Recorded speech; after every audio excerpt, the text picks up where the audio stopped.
Hey guys, welcome to the UFL channel and a new episode of Journey. In this episode, we will explore the stadiums of UFL. We'll talk about licensing, the design, and how our team deals with the challenges of optimizing the new stadiums. All this in our new episode, so stay tuned.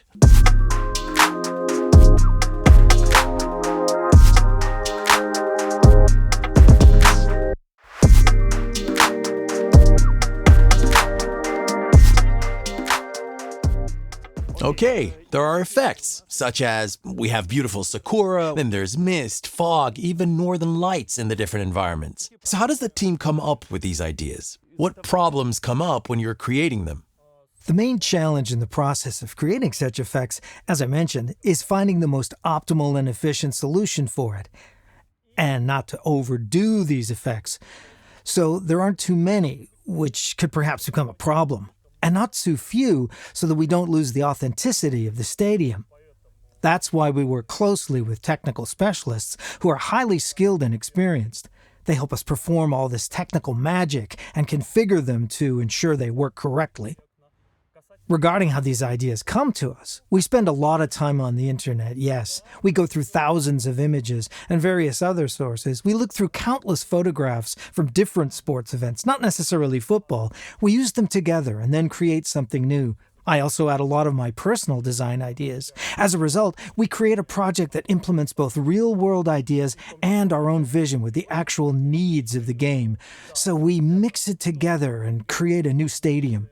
We're making a Scandinavian stadium. We want to see the northern lights. We look at them, we understand where we are. We have beautiful sakura, petals are flying, and we feel this atmosphere. When a player enters a stadium, they'll know where they are. They'll feel the atmosphere from the very first moment. And when the match is finished, when you leave this stadium, we want you to have this aftertaste, a clear image of where you've been, like I would love to come back because it felt so cool.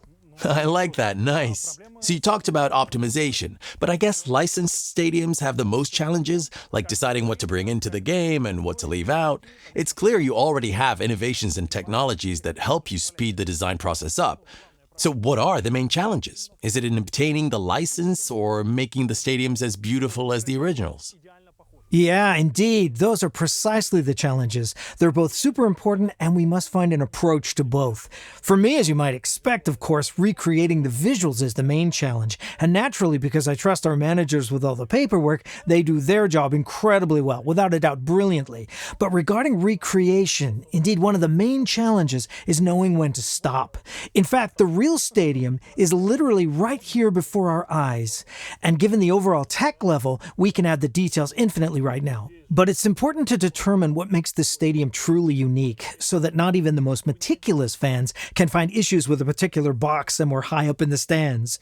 Generally, we try to maintain a balance. On one hand, we add enough detail to make a stadium look impressive, and on the other, we mustn't forget that this is a video game, and we mustn't forget about performance.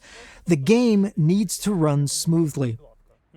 So these are the main questions for us: the look, the feel, and performance. Then we show our recreated licensed stadiums to the clubs we work with, where they approve the result and suggest possible changes. They watch and give us their feedback and insights. We honor their vision in this regard. This is essentially what we're doing. Then, basically, we get the players who will, in essence, play in it. Cool.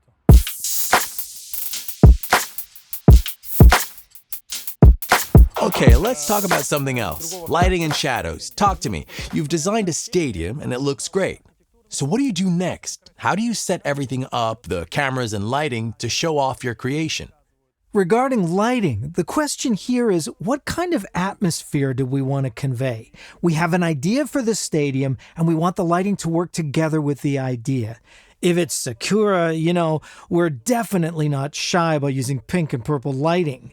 For our Scandinavian stadium, we have this cold, crisp atmosphere. Then at night, it has northern lights in the sky. That's our starting point. We choose the most interesting angles and work on the light temperature, considering how it will fill our scene and thinking about what it adds to the stadium's flavor. All right, now here's a question for you. What do you think about this?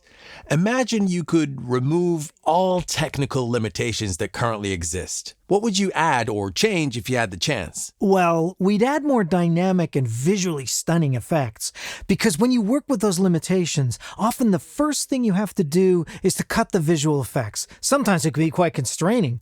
I want mist, rain, light flares, and other cool effects, such as leaves blowing across the pitch, and other elements that add more dynamics to what's going on.